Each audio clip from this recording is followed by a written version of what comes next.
25/9/2025 அன்று என்னிடம் என் தேவனாய கர்த்தர் கடவுள் தரிசனத்தை இப்போது கேட்கலாம். தொம்மே எக்கிtka ஐரந்துக்கா ஊகி திபு ஓ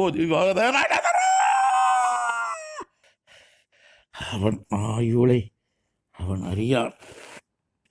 நீண்ட நாட்கள் வாழ்வோம் என்ற நம்பிக்கையோடு இருக்கிறான்.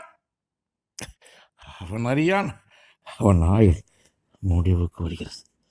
உடனே உடனே உடனே தூதுவர்களும் சேனைகளும் பணி செய்து கொண்டிருக்கிறார்கள்.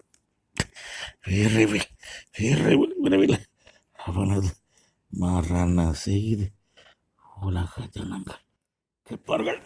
உதயநிதி ஸ்டாலின் மரண செய்தி உலக ஜனங்கள் கேட்பார்கள். அவன் ஆயுளை அவன் அறியான். உதயநிதி ஸ்டாலின் அவர் ஆயுளை பற்றி அவர் தெரியாது. நீண்ட நாட்கள் வாழ்வோம் என்று நம்பிக்கையோடு இருக்கிறார்.